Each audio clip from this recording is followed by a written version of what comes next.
They expect Bloomberg to arrive here tonight about 10:30. They said he was definitely keeping a low profile. It is coming down like you would not believe. It's not even worth holding an umbrella. It's just going to blow away. The wait is finally over. The Yankees and their fans are on top once again. Most of these people playing hooky today, definitely not a lot of work or school going on. Where were you guys supposed to be today? At school.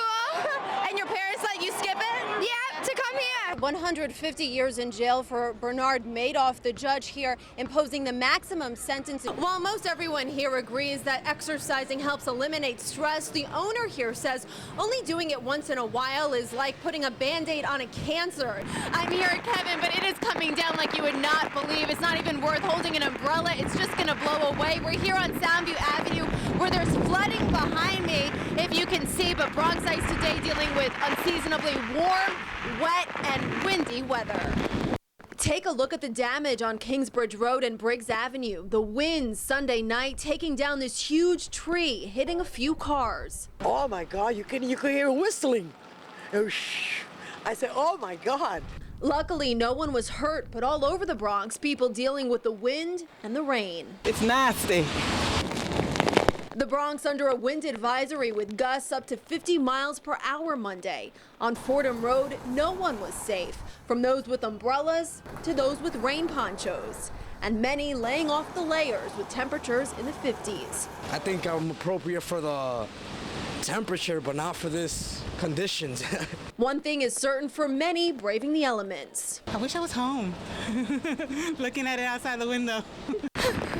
And that lady definitely has the right idea. Let me tell you, I am soaked from just being out here for a few minutes. The record high temperature for today is 57 degrees. That was set back in 1967.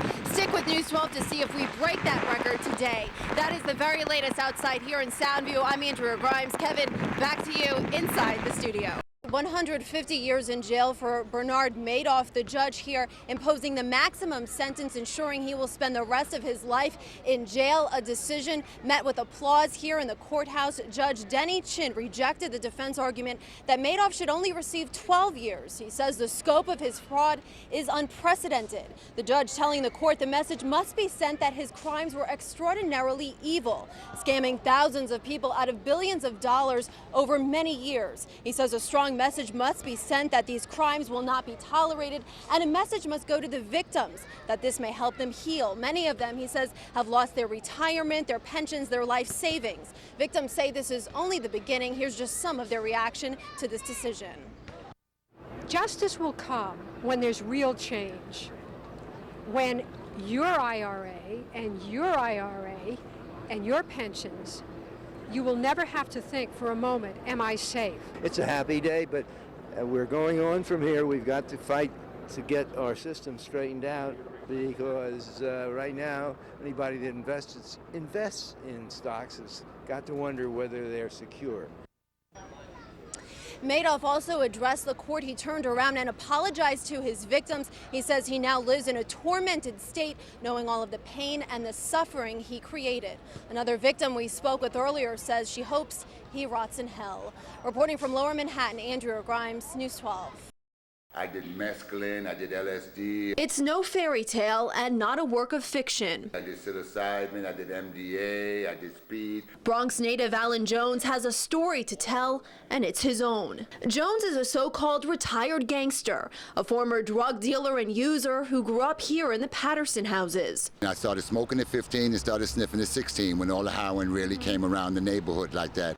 After getting arrested and spending time on Rikers Island, Jones decided enough was enough. I found that there was another part of life that I never knew, the college life.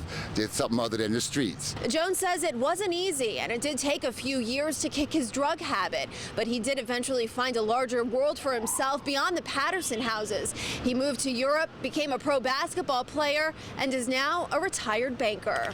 Jones wrote his story with Fordham professor Mark Nason. They took their book, The Rat That Got Away, Friday morning to Alfred Smith High School. This is why you got to broaden your horizons, just something other than the Bronx. He's hoping to inspire students. There's still a lot of bad things going on, even worse than what he described in the book.